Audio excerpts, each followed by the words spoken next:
고맙고 감사합니다. 좋은 음식과 좋은 친교를 허락해 주심을 감사합니다. 다시 저희가 하나님의 말씀 앞에 섰습니다. 주님 바로 없고 나오니 주께서 이 시간을 통해 다시 한번 저희가 주께서 이 명절들을 통해서 계시해 주신 위대한 하나님의 진리들을 잘 깨닫고 아버지 하나님 주께서 하신 말씀들을 성취하시는 분이심을 저희가 믿고 주님 앞에 대할 때 또 주님 말씀을 대할 때 더욱더 두렵과 떨림으로 주님 앞에 올바른 자세로 나아가는 우리 모두가 되도록 도우시고 부족한 자에게 맡기신 말씀의 사역을 온전히 성취할 수 있도록 주님 도와주셔서 이 사역을 통해 하나님께서 존귀와 기쁨과 영광을 얻으시고 우리 모두에게 큰 축복과 유익이 되도록 역사하시기를 간구드리고 이 시간을 아버지 손에 의탁합니다. 모든 말씀을 우리 주 예수 그리스도 이름으로 기도하옵나이다. 아멘. 예, 이제 마지막 명절입니다. 이제 회개한 이스라엘 백성들에게 원래 마태복음에서 예수 그리스도께서 이스라엘의 왕으로 오셨는데 그 왕을 백성들이 받아들이지 못하고 거부한 이제 그 백성들이 이제는 그들이 찔렀던 그분 아까 나왔었죠? 한번 계시록 1장을 보십시오. 계시록 1장. 요한계시록 1장에 보시면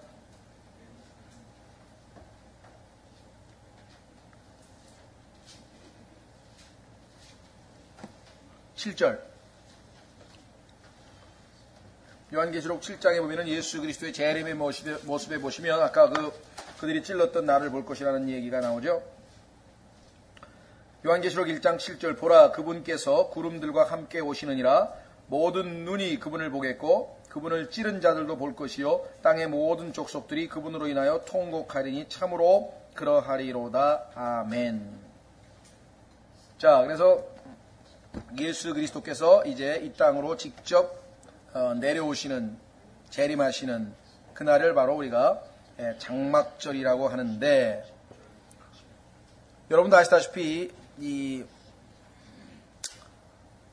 흩어진 백성들이 모여서 이제 슬픔 가운데 회개하고 이제 왕으로 오시는 메시아를 이제 받아들여서 원래 하나님께서 의도하셨던 대로 이 땅에서 이제 제사장 국가로서의 그 사명을 감당하기 위해서 천년 왕국을 이제 주님께서 세우시는 그러한 장면, 그 마지막 명절이 바로 장막절인데요.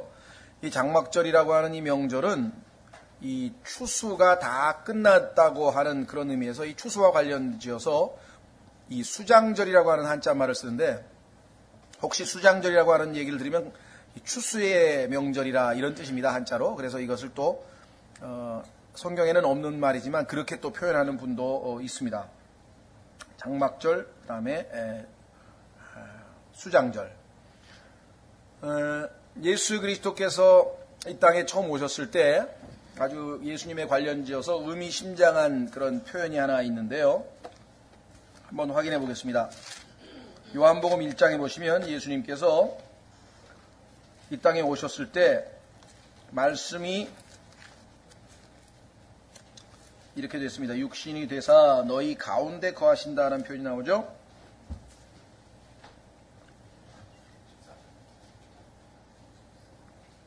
예, 요한복음 1장 14절에 말씀이 육신이 되어 우리 가운데 거하심에 자, 이 거한다고 하는 단어, dwell이라고 하는 단어는요, 그 단어의 의미가, 헬라어의 의미가, 소위 말하면 장막을 친다. 요즘으로 치면 우리가 캠핑 가서 텐트를 치잖아요. 잠자기 위해서 그 요즘에 여름에도 그렇고 산에 가는 사람들은 이제 텐트를 가지고 가서 텐트를 치잖아요. 그 단어예요. 그러니까 예수님께서 이 땅에 오셔서 인간의 모습을 입고 나타나셔서 거하시는데 그 의미가 뭐냐면 텐트를 친다는 의미예요. 그러니까 장막과 관련된 의미죠. 그런데 예수님께서 그 요한복음 그 다음에 넘기시면 2장에 보시면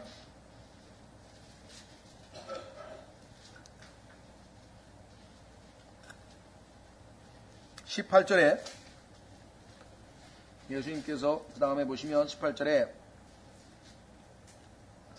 이에 유대인들이 그분께 응답하여 그분께 이르되 내가 이런 일을 행하니 우리에게 무슨 표적을 보이느냐 하며 자 6월절날 성전 안에서 소와 양과 비둘기 파는 사람들 그 다음에 돈 바꿔주는 사람들 정말 채찍으로 다 내리치셨던 장면이 나온단 말이에요. 그러니까 유대인들이 막 항의를 하니까 예수님께서 표적을 보여달라. 왜냐하면 유대인들은요 성경에 보면은 유대인들은 표적을 구하고 헬라인들은, 그리스인들은 지혜를 구한다 그랬잖아요. 그러니까 하나님과 유대인은 이것이 하나님이 역사하신 건지 아닌 건지를 판단하는 기준이 뭐냐면 항상 표적이에요.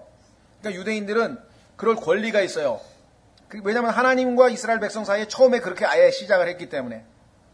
여러분도 아시다시피 이스라엘 백성이 이제 민족으로서 태동이 돼서 출애굽을 하게 될 때에 그 출애굽을 임무를 부여하기 위해서 모세를 보낼 때 처음에 모세가 안 가겠다고 버티고 사람들이 내 말을 내가 한 말을 어떻게 믿냐? 내가 갔는데 내가 한 말이 하나님이 하신 말인지 어떻게 믿냐? 사람들이 그렇게 항변을 하니까 하나님께서 네가 들고 있는 지팡이 막대기 던지라 그랬잖아요. 그게 뱀이 됐잖아요. 그래도 그것도 안 믿으면은 그 다음에 또 손을 네 품에다 집어넣었다 딱 빼니까 손에 나병이 들었잖아요. 그래서 다시 집어넣었다가 빼니까 다시 치유가 됐다. 이렇게 병을 치유하는 기적의, 못 고치는 병인데 나병은 그런 병. 그 다음에 막대기를 집어 던지니까 강물이 피가 되는 거. 뭐 이래서 하나님께서는 지금 이와 같이 표적을 더 강하고 더 센 거를 대면은 틀림없이 믿을 거다. 그래서 이스라엘 백성들은 표적을 요구할 권리가 있어요. 그래서 예수님께 항상 표적을 보여달라는 거예요. 왜? 당신이 하나님으로부터 온 사람이니 뭔가 보여줘야 될 거 아니냐. 그래서 예수 그리스도께서 수없이 많은 표적을 보여줬다고 성경에 보니까. 그렇죠? 뭐 코린 잔치에서 포도주가 물이 되는 기적을, 죄송합니다. 거꾸로죠. 물이 포도주가 되는 기적. 물이 포도주가 되게 하는 그 기적을 처음으로 보여주면서부터 시작해가지고 계속해서 얼마나 많은 표적과 이적을 보여줬는지 성경에 그걸 다 기록하려면은 이 세상에 있는 책을 다 동원해도 안 된다고 지금 요한복음이. 물 위를 걸어가는 표적도 보여주셨고, 죽은 나사로를 살리는 것도 보여주셨고, 배를 타고 가다 폭풍우에게 명령해서 폭풍우가 가라앉는, 했고, 뭐, 물 위로 베드로를 걸어오라고 명령도 하셨고, 뭐, 죽은 자를 살리기도 하고, 뭐, 셀 수 없이 많은 표적을 보여줘서 유대인들은 이제 표적에 관한 사실 입다물어야 되는 거예요. 그 나중에 예수님께서 아무리 보여줘도 안 되니까 뭐라고 얘기했냐면, 이제 너희에게 딱 한 가지 보여줄 게 밖에 없는데, 그게 뭐냐? 요나의 표적이다. 그러면서 이제 부활에 대한, 이것으로 이제 끝이다 해서 이제 부활에 대한 언급을 하신 적이 있습니다. 근데 여기도 지금 표적을 보여달라 그러니까 예수님께서 보여주시는 표적이 뭐냐면 자기의 죽으심과 부활에 관한 그 표적을 보여주겠다는 거예요. 보세요. 뭐라고 얘기했나? 18절 유대인들이 그분께 응답하여 그분께 이르되 네가 이런 일을 행하니 우리에게 무슨 표적을 보이느냐 하며 예수님께서 그들에게 대답해 이르시되 이 성전을 헐라. 헤롯이 지어놓은 그러니까 바벨론 포로로 다녀와서 지었던 성전은 또 파괴됐고요. 그 이후에 헤롯이라고 하는 왕이 지어놓은 성전이 46년인가 걸려서 그 성전을 지어놨는데 무려 46년이 걸려서 근데 이 성전을 헐라 그러더니 3일 만에 짓겠다 그래. 예? 사흘 안에 내가 그것을 일으켜 세우리라 하시니 유대인들이 얼마나 놀랬겠어요. 뭐? 사흘?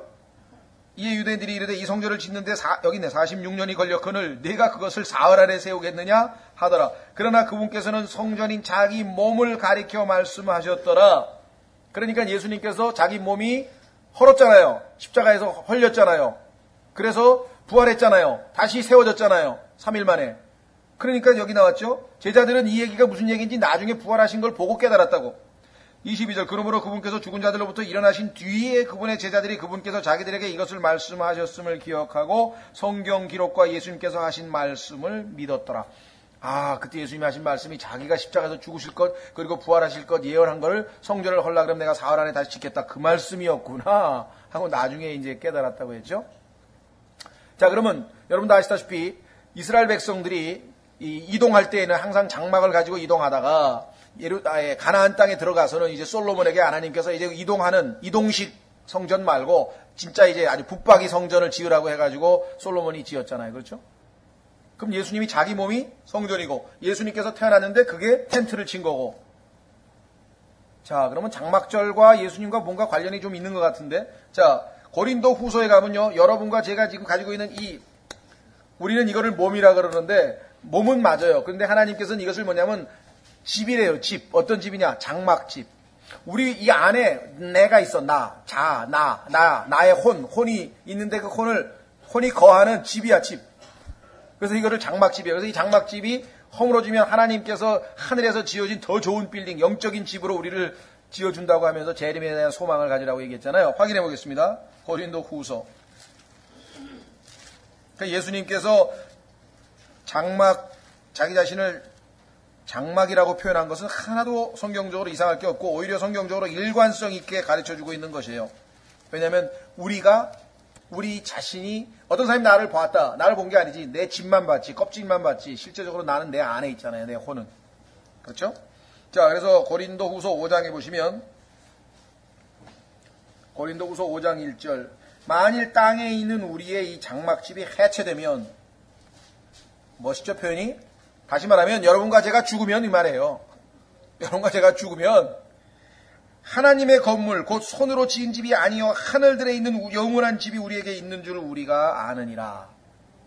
영적인 몸으로 완전히 썩지 않을 몸으로 싹 새 집으로 쫙 단장해가지고 들어가게 되는데 그러나 그 전까지는 어떻게 되느냐? 2절 우리가 이 장막에서 신음하며 하늘로부터 오는 우리의 집으로 옷 입기를 간절히 원하노니 이게 로마서 8장 23절에 말씀하는 소망이요. 성경에 보면은 소망이 뭐냐면 우리의 모든 문제는 누가 일으키느냐? 이 우리의 육체, 이 껍질이 있는데 이 안에 죄가 거하고 있다고 로마서 얘기했거든요. 우리의 몸 안에, 내 육체 안에 죄가 거하고 있어요. 지금 혼은 구속을 받아서 죄로부터 분리가 됐는데 내 육체는 아직도 죄가 지금 거하고 있기 때문에 우리가 믿음으로 살지 아니하면 언제 이 죄가 또 우리를 올감해가지고 또 무너뜨린다.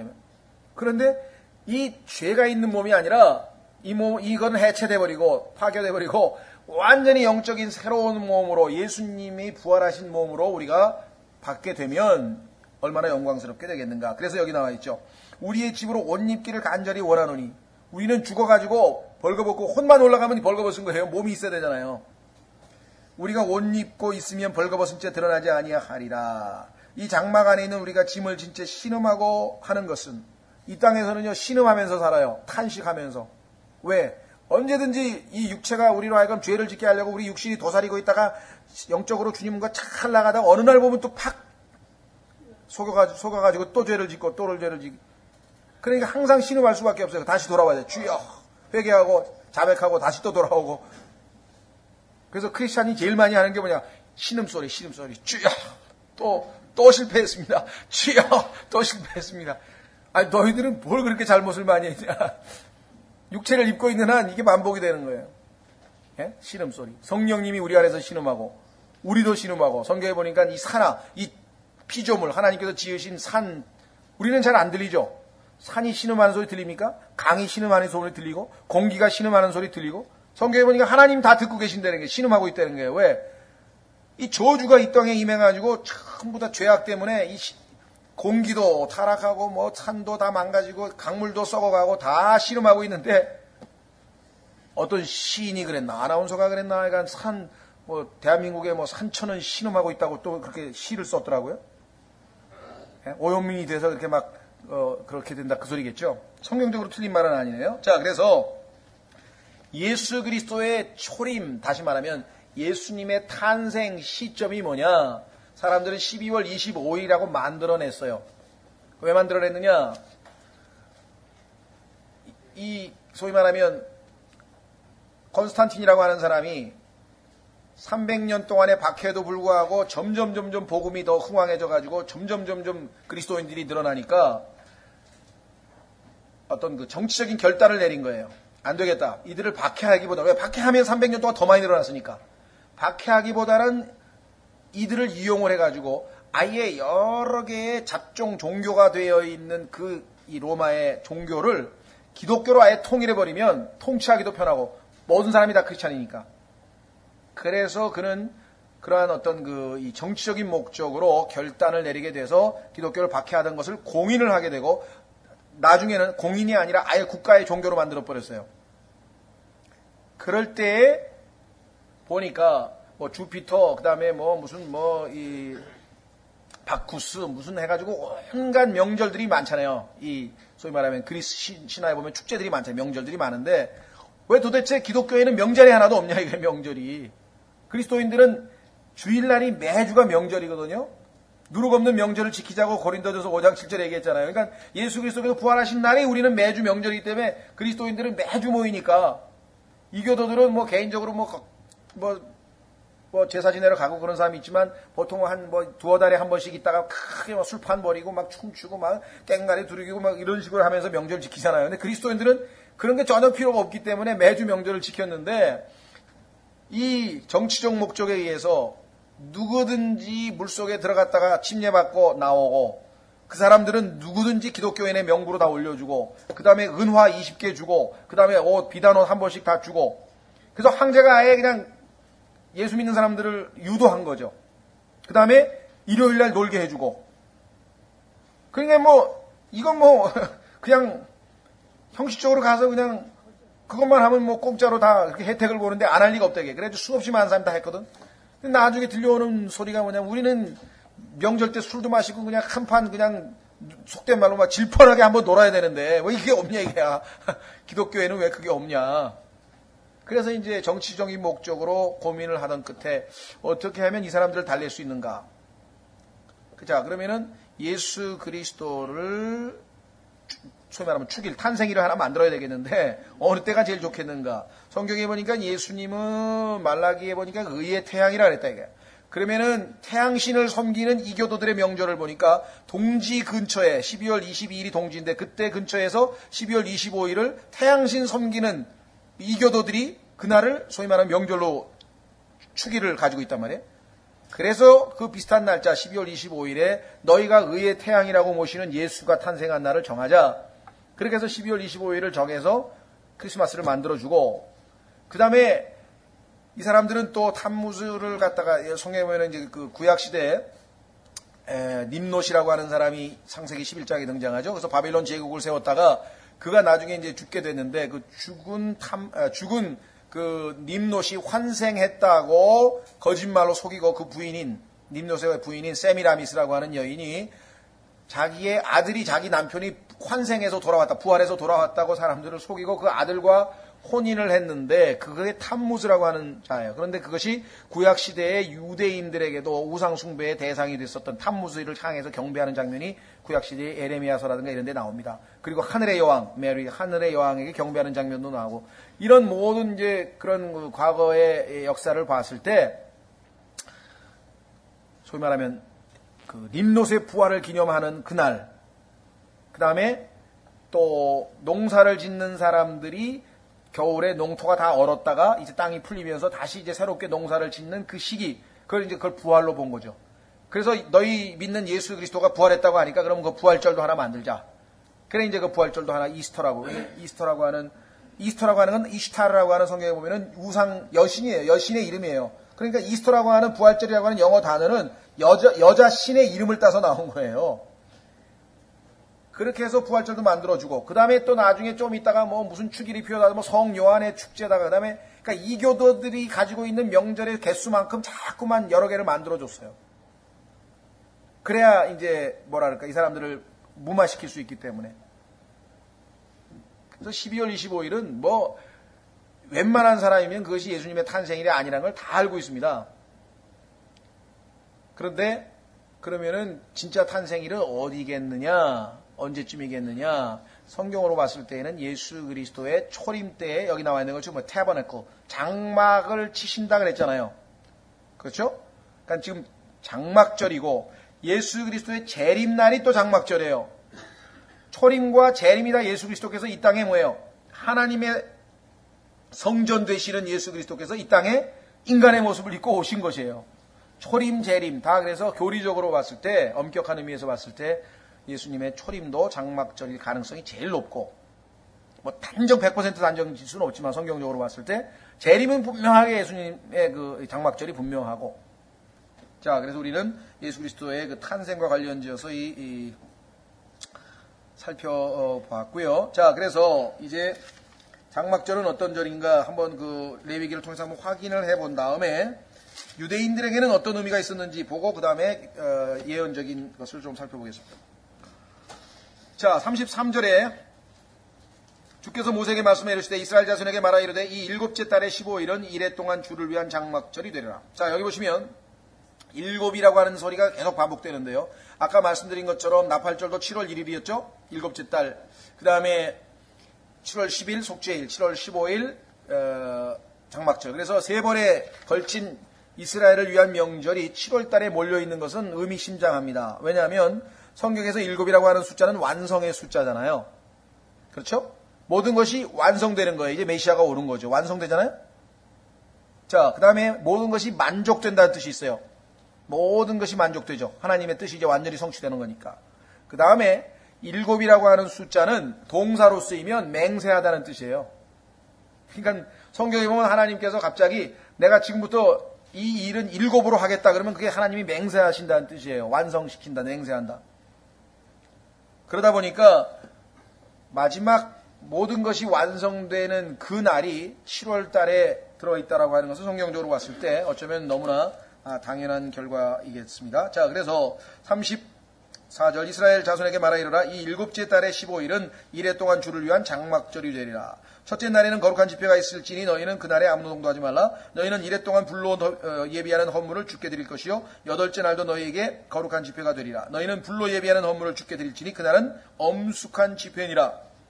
그래서 이 장막절은 인류 최대의 명절이 됩니다. 나중에 예수 그리스도께서 초림하신 이날, 즉 하나님께서 인간의 몸을 입고 이 땅에 오신 날, 하나님께서 다시 이 땅의 왕으로 인간의 이 지구의 통치자로 오신 그날을 기념하기 위해서 성경에 보면은 장막절에는요 모든 지구상의 민족들이 천년왕국 기간 동안에 예수 그리스도께 경배하기 위해서 모여야 한다고 성경에 기록을 했어요. 엄숙한 집회. 한번 확인해 보겠습니다. 스가랴서 14장. 자, 아까 우리 스가랴서 12장, 13장에서 속죄일에 대한 예언 관련된 구절을 봤었죠. 그렇죠? 회개하는 장면이 나왔고, 그 다음에 죄의 샘이 열려서 죄를 다 깨끗이 씻긴다고 했는데, 그 다음에 한번 확인해 보겠습니다.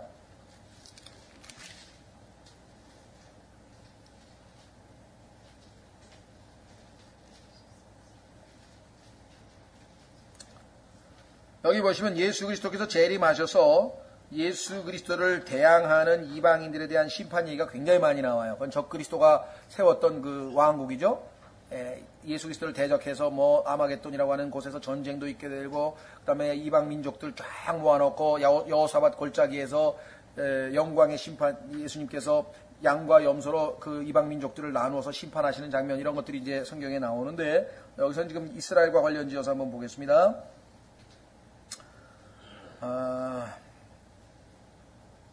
14장 12절에 보시면 주께서 예루살렘과 싸운 모든 백성을 칠 때, 이 백성이 누구냐면 바로 적그리스도를 왕으로 하는 이교도들이죠.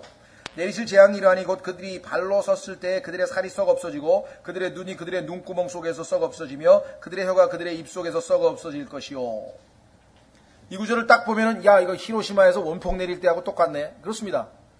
그러나 이 세상에서 이 구절을 가지고 핵전쟁이 반드시 있을 것이다, 그렇게 얘기할 필요도 또한 없어요. 왜냐하면 하나님께서는요 핵을 사용하실 필요도 없어요. 왜? 말씀으로 이렇게 하실 수 있는 분이야.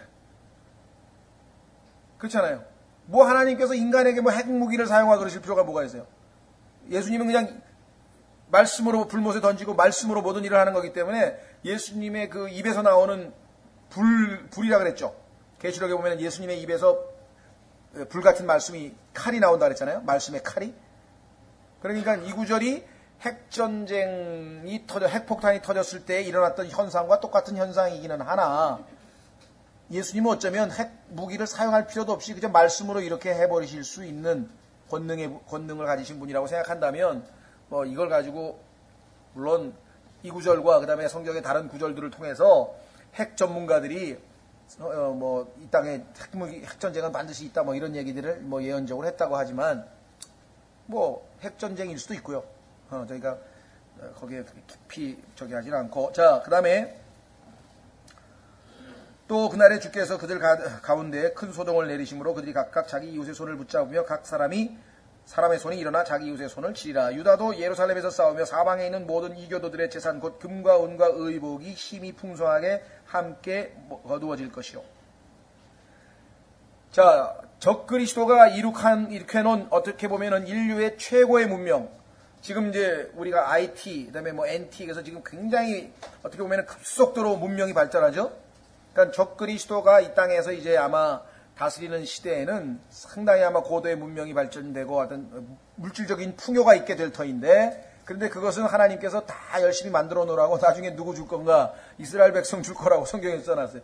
이집트 사람이 죽어라고 열심히 돈 벌어가지고 막 금은 폐물 집에다 잔뜩 숨겨놨는데 출애굽할 때 다 뺏어가지고 이스라엘 백성들에게 빌려주라고 다 줘버렸잖아요. 성경에 보면은 악한 자들이 재물을 모아봐야 하나님께서 가져가면 끝이에요. 영적으로 우리 그리스도인도 마찬가지예요. 여러분들이 시끄러 아무리 악착같이 모아봐도 하루아침에 하나님께서 뺏어가지고 다른 사람 줘버리면 끝나는 거예요. 얼마든지 그럴 수 있는 거예요. 그러니까 하나님이 주신 만큼 향유하고 최선을 다해서 살되 절대로 거기에 마음을 빼앗겨서는 안 된다고 디모데전서 6장에 분명하게 말씀을 했죠. 자, 그래서 여기 보니까 15절 또 말과 노새와 낙타와 나귀와 이 장막들에 있을 모든 짐승에게 임할 재앙도 이 재앙과 같으리라. 16절 예루살렘을 치러 온 모든 민족들 중에서 적그리스도가 얘기했던 그 동방에서 오는 2억 군대까지 포함해서 남은 모든 자가 자 전쟁에서 졌어요. 그래서 예수님께서 이제 천년왕국을 세웠어요. 그러면 이제 거기에 살아남은 사람들이 있을 거 아니에요. 그 사람들이 이제 천년왕국 때 백성이 될 거 아니에요. 그러면 그 남은 모든 자가 어떻게 된다고요? 심지어 해마다 올라와 매년 와야 돼요.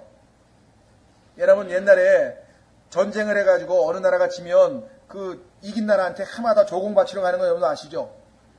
보면 성경에 있더라니까. 난 그거 왜 그런 짓을 하나 그랬더니 성경에 보니까 해마다 그 패한 민족들이 예수님이 와서 패배시킨 민족들이 1년에 한 번씩 매번 그날에 전쟁에 진 그날에 와서 조공을 바치러 오는 거예요. 경배하러. 여기 보세요. 그 왕 곧 만군의 주께 여기 나와 있잖아요. 경배하며 장막절을 지키리라. 이 만군의 주가 누구예요? 예수 그리스도 아닙니까? 장막절을 지키리라. 땅의 모든 가족들 중에서 그 왕 곧 만군의 주께 경배하러 예루살렘에 올라오지 아니하는 모든 자들에게는 주께서 비를 내리지 아니하실 터인즉. 만약에 버팅기고 안 오면 비가 안 와. 만일 이집트 가족이 올라가서 거기에 이르지 아니하면 비를 받지 못하리니. 만약에 이집트의 왕이 나 예수 그리스도께 나 경배하러 못 갈라 이러면은 비가 온. 또 주께서 장막절을 지키러 올라오지 아니하는 이교도들을 칠 때에 내리실 재앙을 거기에 내리시리라. 그래서 예수 그리스도께서 이 땅에 온 우주의 통치자로 왕으로 등극하시는 그날은 온 땅의 인간들 모든 피조물들이 다 경배해야 될 인류 최대의 명절인데 놀랍게도 설날이 인류 추석인가요? 추석이에요? 설날이에요? 우리 대한민국의 민족 최대 명절이? 추석이죠. 참 놀랍죠. 우리나라만 그런 게 아니라 전 세계 어디를 가도 그 9월, 10월 그쯤에 즉 예수 그리스도의 장막절 그쯤에 가면은 큰 명절들이 있는 민족들이 다 있어요. 많아요. 벌써 하나님께서는 그날이 알고 보니까 추석이 우리 조상에게 명절 지키는 게 아니라 사실은 누구에게 명절 지키는 거예요? 예수 그리스도께 지키는 명절인데 우리는 뭣도 모르고 조상님들에게 절한다고 그 우상 숭배에 빠져가지고 그러니 그때 가면은 다 숭배의 대상이 경배의 대상이 누구로 바뀌는 거예요? 예수 그리스도께로 바뀌는 거예요. 여러분 한번 조사해 보세요. 모든 민족들의 명절 보면은요 이때 꼭 뭐가 하나 있어요. 하나님께서 이렇게 흔적을 다 남겨놓으셨대. 예? 인간은 마땅히 어떻게 돼요? 하나님을 경배해야 된다는 거죠. 자, 그래서 여기 보시면은 올라오지 아니하는 민족들이 받을 벌 죄송합니다. 이집트가 받을 벌이 이러하니라. 그날에는 말방울에도 말에다가 방울을 달았는데 말방울에도 주께 거룩한 것이라 기록될 것이요 주의 집에 있는 솥들은 제단 앞에 대접들과 같으리라. 참으로 예루살렘과 유다의 모든 솥이 만군의 주께 거룩한 것이 되리니 희생물을 드리는 모든 사람이 와서 그 솥 중에서 취하여 그 안에서 고기를 삶으리라. 그날에는 만군의 주의 집에 가나안 사람이 다시는 있지 아니하리라. 천년왕국 때의 통치의 여러 가지 그 기본 원칙 중에 아마 몇 가지가 여기 지금 기록되어 있는데 다른 구절들도 많이 있습니다. 그러니까 천년왕국이 수립되는 그날, 그렇죠? 그날이 바로 장막절이에요. 유대인들에게는 두 가지 의미가 있다고 그랬죠. 아까 초막을 치고 광야에서 살았던 기간을 기억하기 위해서, 그 다음에 그 광야 생활이 끝나고 드디어 예루살렘에 가나안 땅에 입성해서 이제 집을 짓고 딱 살게 된 그것이 기뻐서 광야 생활이 끝난 것에 대한 기쁨. 그래서 이스라엘 백성 민족에게는 그 두 가지가 의미가 있다 그랬고, 인류 전체로, 이스라엘 민족 전체로 보자면 온 인류를 위해서 이제 이 땅에 제대로 된 왕이 의와 평강으로 다스리는 천년 왕국이 시작되는 그날, 그것이 바로 장막절의 의미라고 성경은 우리에게 말씀을 하고 있습니다. 자, 그래서요, 장막절과 관련된 성경 구절을 몇 개 더 살펴보시면요, 우선 사도행전 1장 6절, 사도행전 1장 6절에 보시면 제자들은 교회 시대에 대해서는 아는 바가 하나도 없었어요. 그래서 예수 그리스도께 승천하시기 전에 질문의 내용이 뭐냐면, 교회 시대에 대해서는 성경에 보니까 바울에게 하나님께서 처음으로 계시하여 주셔서 바울이 에베소서를 비롯해서 이제 바울 서신에다가 기록하기 전에는 교회 시대에 대해서는 베드로도 모르고 아무도 모르고 있었어요. 그러니까 복음이 참 올리브 나무인 유대인들이 가지가 꺾여져서 사도행전 28장 아까 봤었죠. 유대인들에서 이방인들에게로 복음이 넘어가지고 이제 이 야생 올리브 나무였던 이방인들이 이제 참 올리브 나무인 예수 그리스도께 접붙임을 받아서 복음으로 구원받고, 그 기간이 2000년이나 지나서 유대인들이 다시 이제 흩어졌던 곳에서 돌아와서 회개하고 왕국이 세워질 것. 근데 이 가로 안에, 즉 교회 시대의 기간에 대해서는 전혀 아는 바가 없었기 때문에 어떤 질문이 나오는가 한번 보십시오. 자, 사도행전 1장에 보면은 유대인들은 예수님이 부활하시자마자 다시 또 그 질문을 하는 거예요. 아, 이분이 이제 왕이구나. 알았을 거 아니에요. 예수님의 제자들은 십자가에 죽었던 예수님이 부활하셨으니까 그 예수님이 바로 우리의 메시아였구나, 이걸 알았을 거예요. 그러면은 그들은 금방 어떻게 생각했습니까? 언제 그러면 이스라엘의 왕국을 세우십니까? 머리에 지금 담아있는 그것밖에 없는 거예요. 보세요. 사도행전 1장, 오 데오빌로여, 예수님께서 행하시고 가르치기 시작하신 모든 일에 관하여 내가 작성한 이전 보고서는, 자, 이 이전 보고서는 여러분 아시다시피 누가복음입니다. 누가복음. 이 누가는요, 의사입니다. 과학자예요. 그래서 아주 날카로운 관찰에 의해서 하나님께서 정말 아주 예리하게 기록을 했는데요. 누가복음의 내용은 뭐냐? 여기 나와 있네요. 2절에. 옛날 이전 보고서, 즉 누가복음에는 뭐가 기록되어 있냐면, 그분께서 친히 택하신 사도들에게 성령님을 통해 명령들을 주신 뒤에 들려 올라가신 날까지의 일, 즉 예수님이 승천까지만 기록이 되어 있다 이 말이에요. 그렇죠? 여러분들 누가복음 24장에 보시면 맨 끝이 뭐냐면 예수님께서 하늘로 들려 올라간 기록이 딱 나와요. 그러니까 이전 보고서는 내가 거기까지만 썼는데, 그 다음에 이제 예수님이 부활하신 다음에 승천하신 다음에 나와 있는 내용이 뭐예요? 사도행전이라 이 말이에요. 그래서 지금 사도행전의 기록자는 누가죠? 자, 3절, 그분께서 순환을 받으신 뒤에 십자가에서 또한 자신이 살아계심을 부활하셔서 절대 확실한 많은 증거들로 그들에게 보여주시고, 자, 이 절대 확실이라고 하는 말은 조금 의역이 됐는데요. 직역을 하면 무오한 증거예요. 무오. 오류가 없다 이 말이죠.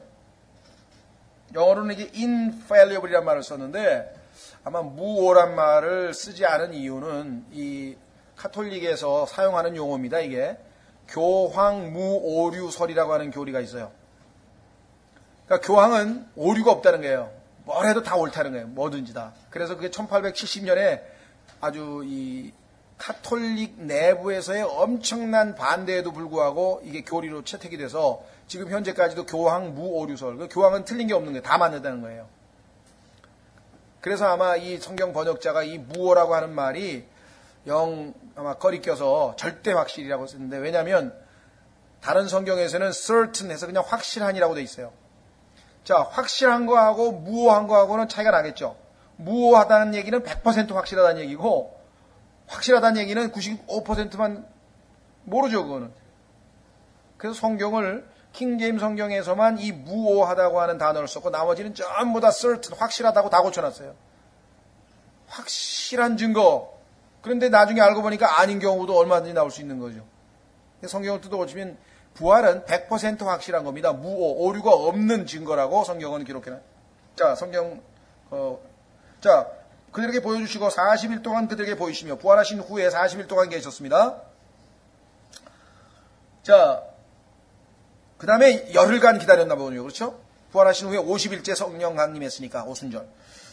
자, 뭐라고 얘기했나 보세요. 하나님의 왕국에 관한 것들을 말씀하시고, 자, 예수님께서 40일 동안 제자들에게 말씀한 내용은 하나님의 왕국인데요. 이 하나님의 왕국은 아시다시피 거듭나면 들어가는 영적인 왕국이죠. 먹고 마시는 것이 아니요 성령 안에서 의와 화평과 희락이라고 했던 전혀 물질적인 눈에 보이는 그런 왕국이 아닌 하나님의 왕국. 자, 또 그들과 함께 모이사 그들이 예루살렘을 떠나지 말고 하나님의 약속하신 것, 이게 뭡니까? 성령이시죠. 하나님께서 약속해 주신 것, 성령이 강림할 거다. 기다리라고 그들에게 명령하셨느니라. 그분께서 이르시되 그 약속하신 것에 대해서는 너희가 내게서 들었나니. 자, 뭐라고 얘기했나 보세요. 참으로 요한은 물로 침례를 주었으되 너희는 이제부터 많은 날이 지나지 아니하여 성령님으로 침례를 받으리라 하시느니라. 자, 성령님으로 침례를 받는다고 말씀을 하셨는데 그 성령님으로 침례가 행해진 날이 바로 오순절이었다. 2장 1절에 사도행전 2장 1절에 보면은, 그래서 그 성령님에 의해서 모든 구원받은 사람들이 예수 그리스도의 보이지 아니하는 몸 안으로 물속에 잠겨서 우리가 침례받듯이 잠겨버렸어요. 안으로 들어가 버렸어요. 그래서 예수 그리스도의 보이지 아니하는 몸이 형성이 됐어요. 교회죠. 자, 그래서 여기 지금 나와 있는 것처럼 성령님으로 침례를 받으리라 하시느니라. 자, 여러분 기억나십니까? 여기에서 성령님으로 침례받는다고 했는데 실제적으로는 뭐라고 얘기했습니까? 예수님께서 불로 침례를 받고 성령님으로 침례를 받는다 그랬죠. 자, 그러면은 불로 침례받는 것에 대해서는 왜 여기 안 나와 있을까요? 여기는 지금 구원받은 그리스도인들, 다시 말하면 예수님의 제자들에 대한 얘기이기 때문에 불침례 받아서 지옥에 갈 사람은 아무도 없는 거예요, 지금. 무슨 말 이해가 되셨습니까? 그러니까 지금 불침례 받는 것을 성령 침례라고 오해하고 있는 사람들이 있는데 전혀 그렇지 않습니다. 불 속에 풍덩 빠지면 큰일 나는 거예요. 지옥에 가는 거예요. 자, 그래서 여기 지금 성령님 침례만 나와 있죠. 6절, 그러므로 그들이 함께 모였을 때 그분께 여쭈어 이르되 주여 주께서 이때에 그 왕국을 이스라엘에게 다시 회복시켜 주고자 하시나이까 하매. 보세요. 이건 장막절에나 이루어질 날이 얘기인데 2000년 지난 다음에 있게 될 일인데 이스라엘 백성들은 교회 시대에서 전혀 아는 바가 없기 때문에 부활하신 예수님이 그러면 주님 원래 마태복음에 와서 세우려고 했던 그 왕국을 우리 백성이 예수님을 거부하고 메시아를 거부해서 십자가에 못 박아서 죽게 하셨는데 이제 부활하셔서 그러면 지금 다시 왕국을 세우시려고 하는 겁니까? 그렇게 얘기했더니 예수님이 답변을 어떻게 하셨나 보세요. 왕국은 무슨 왕국? 왕국은 끝났어. 이제 없어졌어. 가 아니고 그렇게 생각하는 사람이 있어요. 이스라엘은 이제 끝났다. 왕국은 더 이상 없는 얘기다. 그거는 이제 다 지나간 얘기다. 오늘날 대부분의 장로교인들은 이스라엘의 회복에 대해서 받아들이지 않습니다. 성경은 이스라엘의 회복을 믿지 아니하는 사람들은 어떤 사람들인가? 스스로 자고 교만한 사람이라고 성경이 얘기했어요. 로마서 9장에 보면. 그러니까 로마서 9장, 10장, 11장 내용은 로마서 전체가 믿음으로 의롭게 되는 복음에 대한 얘기를 하다가 갑자기 12장에서 실행 얘기를 하기 전에 9장, 10장, 11장에서 이스라엘 얘기를 잔뜩 하고 있는 거예요. 왜 그랬을까요? 그러면 이방인들이 복음을 받아서 구원받고 이방인들이 주님의 몸된 교회가 되고 그러면 이스라엘은 도대체 어떻게 된 거냐, 이스라엘은. 하나님께서 그렇게 오랫동안 약속하고 구약에서 누차 반복해서 약속을 했는데 그 이스라엘과 하나님과 하신 언약은 다 깨진 거냐, 다 끝난 거냐. 여기 얘기 나와 있잖아요. 근데 예수님은 깨졌다 그랬습니까? 아니에요. 이 왕국은 먼 훗날 얘기야. 이제 보니까 예수님은 전능하시기 때문에 지금 이 날이 언제 이루어질지. 그러니까 예수님 뭐라고 말씀하셨어요? 7절 그분께서 그들에게 이르시되 그때나 그 시기는 아버지께서 자신의 권능 안에 두셨으니 너희가 알 바 아니요 하나님의 하늘의 왕국을 세우는 것이 이스라엘에게 왕국을 회복하는 것이 틀린 얘기다. 넌 끝났어 이제. 십자가에서 이미 나를 못 박았을 때 끝났는데 뭔 또 그 얘기야. 아니고 그게. 그래 너희가 관심 있는 건 알겠는데 그 시기는 하나님이 다 때가 되면 알려줄 것이기 때문에 지금은 그거 할 일이 아니다. 이게 왜? 너희가 아직은 교회 시대에서 잘 모르는데 조금 있으면 내가 내 제자인 내 사도인 바울을 통해서 교회 시대가 어떻게 전개될 것이면 내가 다 알려주겠다 이거예요.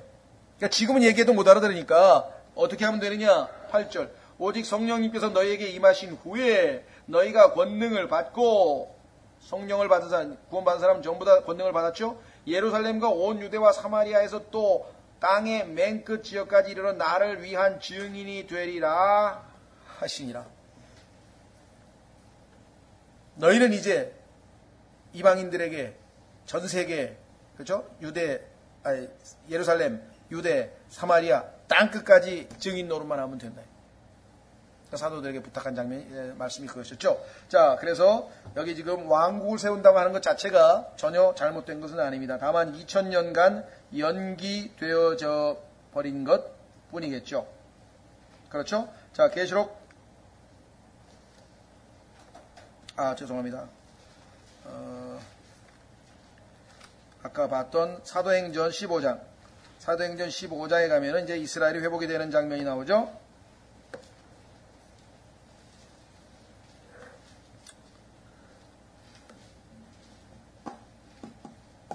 자, 이스라엘 사도행전 15장에 얼마나 아주 간결하게 요약이 되어 있나 보십시오. 13절 그들이 잠잠하며 야고보가 응답하여 이르되 사람들아 형제들아 내 말에 귀를 기울이라. 하나님께서 처음으로 우선 처음에 어떻게 했느냐? 이방인들 가운데서 자신의 이름을 위하여 한 백성을 취해내시려고 그들을 찾아가신 것을 시므온이 밝히 말하였으니 교회 시대 이방인들의 구원에 대한 얘기를 했습니다. 대언자들이 말씀이 이것과 일치하는도다. 기록된 바 그러나 그 후에 어떻게 되는가? 이 일들 후에 즉 이방인들에게 복음이 전파돼서 교회 시대가 끝나면 어떻게 되는가? 내가 돌아와. 예수님의 재림이 나와 있죠? 그럼 어떻게 하는가? 쓰러진 다윗의 장막을 다시 건축하고 천년왕국 내가 그것에 허물어진 것을 다시 건축하며 천년왕국 내가 그것을 세우리니. 자, 그러면 천년왕국이 세워져서 이스라엘 백성들이 이제 제사장 국가가 되면 나머지 백성들은 뭐예요? 그리스도인들이 예수 그리스도와 함께 왕노릇 한다 그랬는데 그 왕노릇 할 때 백성이 누구냐? 이게 백성. 그 백성이 이 땅에 아까 아마겟돈 전쟁에서 지고 난 다음에 남아있는 이방인들이라 그랬잖아요. 그 이방인들이 드디어 17절에 나오죠. 보세요. 17절. 이것은 그 남은 사람들과 유대인들 내 이름으로 불리는 모든 이방인들이 남아있다 그랬잖아요. 주를 찾게 하려 함이라. 그래서 이제 이방인들도 모두가 다 예수 그리스도께 경배하는 그 시대가 바로 천년왕국이죠. 자, 그러면 이 이방인들 중에서 모두가 다 그러면은 천년왕국의 백성이 되느냐? 그것은 아닙니다. 마태복음 25장으로 가시면 양으로 분류되는 이방인들만, 염소가 아닌 양으로 분류되는 이방인들만 백성이 될 것이라고 성경은 말씀했어요. 자, 마태복음 25장. 마태복음 25장 31절. 마태복음 25장 31절.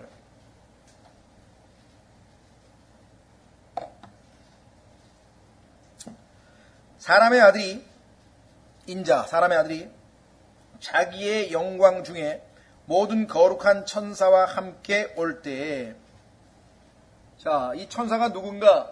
진짜 천사일 수도 있고요. 성경에 보면은 우리가 구원받고 하늘나라를 가면 우리의 몸이 영광스러운 몸으로 돼서 우리도 다 천사와 같이 될 것이라고 예수님이 말씀하셨죠. 결혼할 필요가 없다 그랬죠. 그래서 너희가 다 천사와 같이 될 거라고. 기억나세요? 그래서 교리적으로 보면은 우리가 그리스도와 함께 온다고 했기 때문에 우리일 가능성도 높다. 디모데 후서에도 그런 말씀이 한번 나오죠. 뭐 그걸 지금 교리적으로 단정 짓진 않겠습니다. 어쨌거나 예수님이 이 땅에 오실 때 자기의 영광의 왕좌에 앉아서, 자, 지상으로 내려오신 다음에 예수님께서 제일 처음에 하실 일이 뭐냐? 심판을 하는 거예요. 누구를 심판하느냐? 전쟁에서 살아남은 이방인들, 적그리스도의 왕국에서 적그리스도의 왕국 밑에 있던 백성들인데 그들이 적그리스도와 함께 예수 그리스도를 대항해서 전쟁을 하다가 살아남은 사람이 있을 거 아니에요. 그리고 전쟁에 참여하지는 그냥 일반 평민도 있을 거 아니에요. 군인들 아닌 사람도 있을 거 아니에요. 지상에 2억 명만 있어요. 2억 명의 군인이 온다 그랬는데 2억 명 말고 군인이 아닌 사람도 있었을 거 아니에요. 많은 이 땅에 민족들이 있는데 그 민족들 중에서 여기 보세요. 32절 모든 민족들을 자기 앞에 모으고 일본, 중국, 한국, 영국, 독일, 온통 모르겠어요. 유나이티드 네이션스가 지금 아마 260개 네이션스 민족들로 되어 있다고 하는데 그때 가면 유엔에 가입하지 않은 민족들도 있겠죠. 300개가 됐든 400개가 됐든 하여간 모일 거라 이 말. 그럼 전부 다 모아놓고 목자가 염소들로부터 자기 양들을 갈라내듯 양과 염소를 목자가 딱 분리를 시키듯 일일이 그들을 일일이 분리하여 양들은 자기 오른편에 두되 염소들은 왼편에 두리라. 그 다음에 뭐라고 말씀하시나 보세요. 그때 왕이 자기 오른편에 있는 자들에게 이르되 오라 내 아버지께 복받은 자들아 너희는 창세로부터 너희를 위하여 예비된 왕국을 상속받으라. 그러니까 이 천년 왕국은 창세로부터 예비된 왕국이었어요. 우리는 창세 전에 그리스도 안에서 택함받은 자들이에요. 교회는 훨씬 더 앞서죠. 그렇죠? 내가 줄일 때 너희가 내게 먹을 것을 주었고 내가 목마를 때 너희가 내게 마실 것을 주었으며 내가 나그네 되었을 때 너희가 나를 받아들였고. 그러니까 35절부터 시작해서요. 이 가난한 사람 돌봐주고 이런 모든 얘기는 1차적으로 교회 시대 성도에게 해당되는 게 아니잖아요. 물론 이것을 우리가 착한 사람을 마른 사람들을 돕자는 취지로 하는 건 좋은데 전부 다 이렇게 가면 천국에 간다고 행위구원을 가리킬 때 이 구절 얘기하는 거예요. 행위구원을 얘기할 때. 행위구원하고 아무 상관없는 얘기예요. 두 번째. 민족들을 가르는데 민족들이 아니고 예수 그리스도를 믿은 구원받은 하나님의 백성은 여기에 해당도 안 돼요. 그렇죠? 그러니까 설교하면서 양이 됩시다, 염소는 안 됩니다. 그건 설교 자체가 성립이 안 되는 거예요. 앞뒤가 안 맞는 얘기를 하고 있다고. 염소하고 양은 지금 우리하고 아무 상관이 없는 얘기예요, 지금. 재림하셨을 때 적그리스도의 희하에 있던 전 세계 모든 민족들 가운데서 유대민족을 도와준 자들과 유대민족을 괴롭힌 자들 둘로 쪼개서 염소와 양으로 나누시겠다는 거예요. 얼마나 무섭습니까? 하나님께서 창세기 12장에서 아브라함에게 내가 너를 복주는 자를 복주고 너를 저주한 자를 저주한다 그랬는데 정확하게 말씀하고 계시잖아요. 이스라엘의 사람들이 조금이라도 돕는 자들 여기 나와 있잖아요. 어디입니까? 밑으로 내려가 보세요. 질문을 합니다. 44절. 죄송합니다. 어디입니까? 38절. 어느 때에 우리가 주께서 나그네 되신 것을 보고 받아들였나이까? 헐벗으신 것을 보고 주께 옷을 입혔나이까? 혹은 우리가 어느 때에 주께서 병드신 것이나 감옥에 갇히신 것을 보고 주께 갔나이까? 우리는 주님께 해드린 게 하나도 없습니다. 그랬더니 예수님이 40절. 왕이 그들에게 대답하여 이르되 진실로 내가 너희에게 이르노니 너희가 이들 내 형제들 중에서 가장 작은 자 하나에게 그것을 하였은즉 내게 하였느니라. 예수님이 왕인데 그 백성이 유대인들 아니에요. 그러니까 유대인들에게 한 게 곧 나에게 한 거라. 이 왕이. 무슨 말 이해가 되세요? 이 땅에 남아있는 유대인들은 예수님이 재림하면 예수 그리스도께서 다스리는 유대인 백성이 될 사람들이잖아요. 그러니까 그들을 위해서 그들이 감옥에 갔을 때 찾아가지고 조금이라도 한 거는 나에게 한 거기 때문에 내가 너희들을 양으로 분류해서 너희에게 이 땅의 왕국의 백성으로 삼아주겠다. 이렇게 약속하고 있었죠. 그렇죠? 자, 그러니까 아까 말씀드린 것처럼 이방인들마저도 다 예수 그리스도를 경배하고 이방인들 국가들 이집트, 한국, 영국, 중국 전부 다 예수 그리스도께 경배하러 장막절에 오게 될 터인데 그때 첫 번째로 심판받는 자들은 제외되는 자들은 누구냐? 유대인들을 괴롭히면서 적그리스도의 편을 들었던 그 민족들은 제외되고 그 적그리스도의 치하에서도 마치 그 쉰들러라고 하는 사람이 유대인들을 도와가지고 독일에서 유대인들을 살렸듯이 뭔가 음성적으로 도와주는 사람이 있었을 거 아니에요. 그 민족들이 누군지 모르지만 아마 잘은 모르지만 유대인들을 둘러싸고 있는 아랍 민족들이 아닌가. 왜냐하면 아랍 민족들도 유일신을 섬기고 지금은 이스라엘하고 대적하고 있지만요. 나중에 역사적으로 보시면 아시지만 아주 친밀했던 관계도 있었었고요. 더더군다나 유일신을 믿는 종교는 기독교하고 이슬람하고 그다음에 유대교하고. 그래서 자기가 하나님이라고 하면서 적그리스도가 그 성전에서 자기를 신격화했을 때 그 우상 숭배를 절대로 용납 못할 민족 중에 하나가 바로 이슬람 민족이에요. 이제 그렇다고 단정 짓는 건 아니고요. 또 이상한 교리 가르쳤다 그러지 마시고, 제가 가르친 게 아니라 성경적으로 미뤄봤을 때 성경에 보니까 그나마 도울 수 있는 민족들은 그와 같은 아랍 민족들이 아니겠는가라고 지금 이제 추정을 합니다. 어쨌거나 뭐 정확하진 않지만, 그래서 그들이 양으로 분류가 될 것이고, 그들이 이제 이 천년왕국 때 우리가 다스리게 될 민족이 될 텐데, 어느 민족인지는 뭐 정확하게 나와 있지는 않죠. 어쨌거나 엄청난 미래의 일들이 이렇게 전개될 것을 성경에서는 말씀하고 있다라고 하는 것이죠.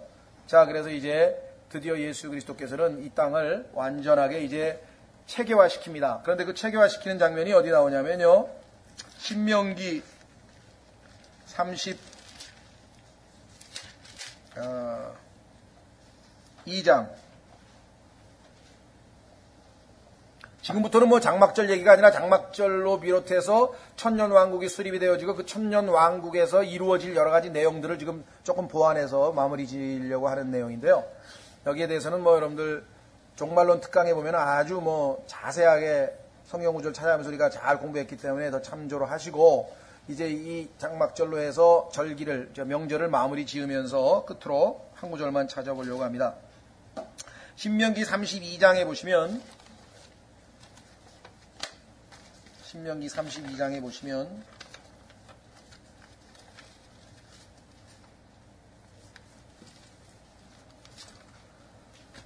자, 7절. 신명기 32장 7절. 옛날을 기억하라. 옛날, 도화시대, 옛날, 많은 세대의 횟수를 깊이 생각하라. 과거에 있었던 일들을 내 아버지에게 물으라. 그가 내게 보여줄 것이요, 내 장로들에게 물으라. 그들이 내게 말해주리라. 자, 지극히 높으신 이께서, 하나님께서 민족들에게 그들의 상속물을 나누어 주실 때, 자, 창세기 11장에 가면은 하나님께서 민족들을 흩어가지고 다 흩어버렸죠. 바벨탑 사건이 있은 다음에 온 땅에 있는 사람들이 다 흩어졌잖아요, 전 세계로. 그러면 이제 그들이 땅을 차지해서 다 나라를 세웠을 거 아니에요. 그렇죠? 그때 하나님께서 어떻게 했나 보세요. 그분께서 아담의 아들들을 구분한 때에 하나님께서 전 세계로 흩어가지고 다 각자가 살 장소를 다 만들어 주셨죠. 그러니까 여러분과 제가 태어난 게 우연이 아니라 하나님의 계획 속에 들어있었던 거예요. 확인해 볼까요? 자, 여기 잘 잡고 더 다시 올 겁니다. 32장 절 보고 사도행전으로 가보세요. 이 성경이 지금 피상적으로 훑어보는데도 이게 엄청난 책이에요. 예? 지금 이게 급하니까 너무 분량이 많으니까 지금 몇 개만 찾아보는데도, 자, 사도행전 17장에 가보세요. 여러분과 제가, 예를 들면 제가 1955년에 태어났는데, 그것도 대한민국에서 태어났는데, 그것도 예를 들면 이 모든 게 하나님이 다 정해놓은 계획 따라서 계획표에 의해서 다 진행된 거예요. 어떤 분은 억울하시겠죠. 필요면 나 일제시대 때 태어나게 해가지고 날 고생시키고 6.25 겪게 하시고, 아마 좀 그러실 분이 계실지는 모르겠으나, 보세요. 사도행전 17장. 저도 어떨 때는 원망을 좀 했었습니다. 아, 하나님, 나는 이제 복잡한 걸 싫어하는 사람인데 왜 이 시대는 이렇게 복잡한 시대에 저를 태어나게 하셔가지고, 이조 시대에 태어났으면 제가 책만 보고 정말 좀 떴을 것 같은데, 아, 이 시대에는 뭐 컴퓨터에다 뭐 자동차에다 뭐 기계도 복잡해가지고 단순하게 살고 싶은 사람인데 왜 복잡한 시대에 태어나게 하셨는지 잘 모르겠는데, 어쨌거나 해보세요. 사도행전 17장. 하나님께서 여러분과 저를 어떻게 했나 보세요. 26절. 하나님께서 사도행전 17장 26절에 보시면, 또 그분께서 사람들의 모든 민족들을 한 피로 만드사. 그래서 수혈해도 괜찮아요. 전 세계 모든 사람이 한 피야. 그 피가 어디서 왔어요? 아담으로부터 나왔어요. 아담 한 사람 안에 있던 피가 계속해서 인간들에게 피 이렇게 돼. 그래서 우리 핏줄이란 말 쓰잖아요. 피는 물보다 진하다. 피. 온 인류는 한 피야. 자, 그 다음에 뭐라 했어요? 온 지면에 거하게 하시고 미리 작정하신 때, 1955년 그들을 위한 거주의 경계를 정하셨으니 너는 대한민국에서 태어나라. 하나님이 너는 1955년에 대한민국에서 태어난 거예요. 그냥 여러분이 그냥 어쩌다 보니까 우리 아버지 어머니가 뭐 어떻게 해서 중매서 가지고 결혼하다 보니까 어쩌다 보니까 태어난 것 같은데 아니에요. 성경에 보니까. 예? 왜 그랬는 줄 아세요? 그다음에 27절 보세요. 이것은 그들이 혹시라도 주를 더듬어 찾다가 발견하면 그분을 구하게 하려 하심이라. 자, 지금은요, 뭐 교통수단이 발달되고 통신수단이 발달해가지고 전 세계가 하나가 돼버렸습니다. 바벨탑으로 다시 돌아갔어요. 그래서 사람들이 모여서 지금 뭐하고 있는 거예요? 하나님은 없다, 뭐 하나님은 죽었다, 뭐 하나님은 무슨 하나님, 우리는 뭐 원숭이부터 나왔다, 뭐 인간은 이제 곧 테크노피아를 이루어가지고 우주를 정복할 것이다. 지금 완전히 바벨탑 시대 때에 하나님께 저항하고 있던 그 상황하고 똑같이 됐어요. 바벨탑이 뭐냐면 오늘날로 치면 유나이티드 네이션스예요. 다 모여가지고 인간끼리 한번 힘을 합치자는 얘기거든. 똑같이 지금 진행하고 있는 거예요. 그러면 왜 하나님께서 다 흐트러버렸어요? 성경에 보니까. 흐트러져가지고 인간이 겸손해지고 외롭고 힘들면 뭐예요? 하늘을 바라보고 저 별은 누가 만들었어요? 하나님을 더듬어라도 찾아보라 이거예요. 왜 더듬습니까? 이 땅이 캄캄하니까. 어둠이 빛이신 예수님이 오셨을 때 어둠이 그 빛을 싫어해서 거부했다고 요한복음에 기록되어 있잖아요. 여기 보세요. 그러니까 전 세계가 하나가 되면 될수록 사람들이 하나님을 찾아요, 안 찾아요? 안 찾는다 이 말이에요. 여기 나와 있다. 오늘날 왜 사람들이 점점 완악해지는가? 인간들이 힘을 합치니까 뭐든지 다 할 수 있을 것 같아, 이제. 이제 무슨, 애기 못 낳아도 상관없어. 이제 이제 클로닝 뭐라 그러나, 복제를 해도 되고, 다 돼, 이제. 인간이 뭐든지 다 할 수 있을 것 같으죠? 자, 여기 보시면 분명하게 하나님은 태어날 때와 태어날 장소를 다 정해줬어요. 그래야 하나님을 믿고 찾게 되어 있어요. 그래서 요즘에 우리나라도 외국인 100만 시대, 그 외국인은 우리가 잘 돌봐야 됩니다. 성경에 따르면. 우리하고 똑같이 대해줘야 돼요. 그러나 외국인 100만 시대가 하나님의 뜻에 역행하는 것이고 하나님이 살라고 한 장소에서 안 사는 거예요. 지금. 온 땅이 하나님의 명령을 거역하고 반역하고 있는 거예요. 이게. 이 시대가 돌아가고 있는 게. 이해가 되시겠어요? 자, 다시 신명기 32장으로 와서 마치겠습니다. 지극히 높으신 이께서 민족들에게 그들의 상속물을 나눠주실 때 그분께서 아담의 아들들을 구분한 때 창세기 11장에서 다 구분시켰는데 어떻게 했어요? 이스라엘 자손의 수에 따라 백성들의 경계를 정하셨느니. 우리는 몰랐는데 하나님 5대양 6대주라 그러는데요. 하나님께서는 이 땅에 있는 이 지상에 있는 모든 땅을 12개의 권역으로 이스라엘 12지파에 맞춰서 다 나눠놨어요. 그리고 1월달에는 누가 경배하러 오느냐? 조공 바치러 와요. 예수님께. 2월달, 그 다음에 모르겠어요. 이제 극동아시아. 3월달, 서남아시아. 4월달, 호주 대륙. 5월달 해가지고 12구분으로 해서 다 나눠져 있어요. 여기 보세요.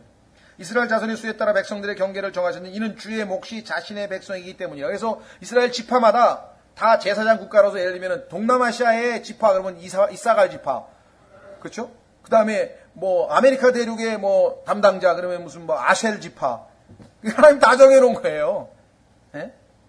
야곱은 그분의 상속 유산 몫이로다.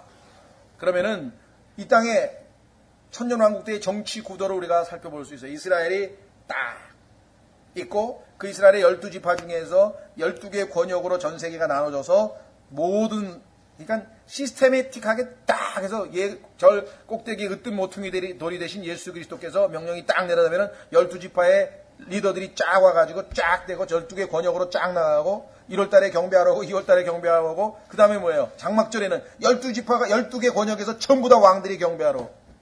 일사불란하게 놀랍죠. 이게 알렉산더가 이루고 싶었던 그것, 나폴레온이 이루고 싶었던 그것, 징기스칸이 이루고 싶었던 그것, 전 세계 제국. 천만에 많습니다. 그 누구도 전 세계를 이렇게 일사불란하게 통치를 해본 적이 없어요. 그런데 이분은 불의가 없으셔. 의로우신 왕이셔. 100% 완전 저스티스. 정의로운 나라를 세우셔. 100% 완전히 뭐예요? 평강의 나라를 갖게 하셔. 이분의 절대 권력은 말씀으로 그냥 아까 봤잖아요. 그냥 살이 높고 다 이게 이분 앞에서는 반역할 엄두를 못 내는 거예요. 절대 권력에다 절대 독자예요. 그래서 성경에 보니까 창으로, 철장으로 다스린다 그래요, 예수님께서. 그런데 의롭게 다스리기 때문에 아무 문제 없어요. 이 철장을 가진 사람이 독재에다가 자기 사심 채우고 이러면 문제가 생기지만 완벽하게 의롭게 다스리는데 무슨 문제가 있니? 그래서 인간이 꿈꾸는 뭐 요순 시대, 뭐 중국의 뭐 정치 시대가 무슨 태평성대, 성경의 진짜 태평성대가 예수 그리스도. 태평이 뭐예요? 피스 아니에요. 의롭고 의의 왕이요 평강의 왕이신 예수 그리스도께서 이 땅에 오셔서 이 땅에 인간이 꿈꾸는 유토피아, 인간이 꿈꾸는 무룬도원, 인간이 꿈꾸는 바로 그 정치를 직접 보여주실 그날. 그게 장막절이고 그게 바로 인류 최대의 명절이다. 이런 나라를 기다리고 있기 때문에 뭐 노무현도 좋고 이명박도 좋고 아무나 해도 괜찮아요. 어차피 인간이 부족한 가운데 하는 거예요. 그러니까 나는 누구 찍었는데 안 됐다 속상해할 것도 없고요. 하나님 시키셨으면 그 사람이 하는 거죠. 뭐 판단해서 우리가 누굴 찍더라도 신경 쓸 거 하나 없어요. 왜? 왕들의 왕, 만왕의 왕이신 예수님이 오셔서 내가 꿈꾸는 그러한 정치를, 내가 바라는 그러한 왕국을 세우실 분이시기 때문에.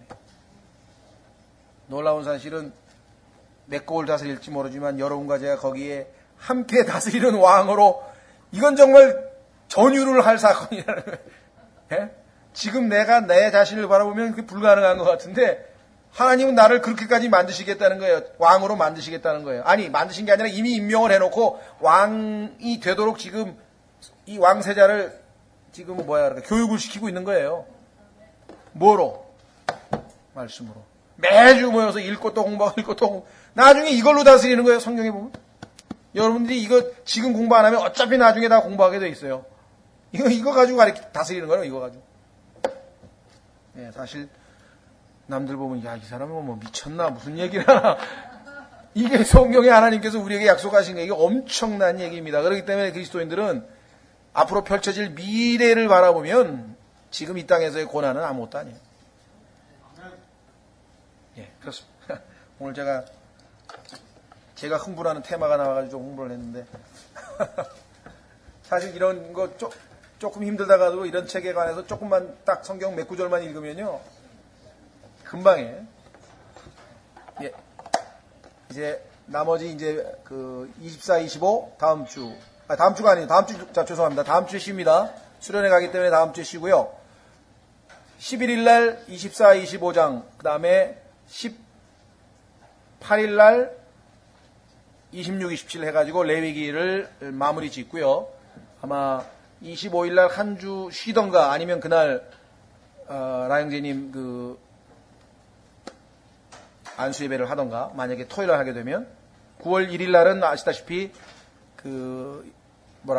개강 예배 및 오리엔테이션입니다. 신학원. 그래서 뭐 특별한 적은 아니지만 와서 지금처럼 공부하는 건 아니고 신학원 과목이 어떻게 전개되고 뭐 이렇게 해서 강사들 소개하고 해서 정식 강의는 이 토요 성경학교 강의는 9월 8일 날 이제 요한복음으로부터 이제 시작을 하려고 합니다. 이렇게 계획이 됐으니까 기억해 주시고요. 마치겠습니다.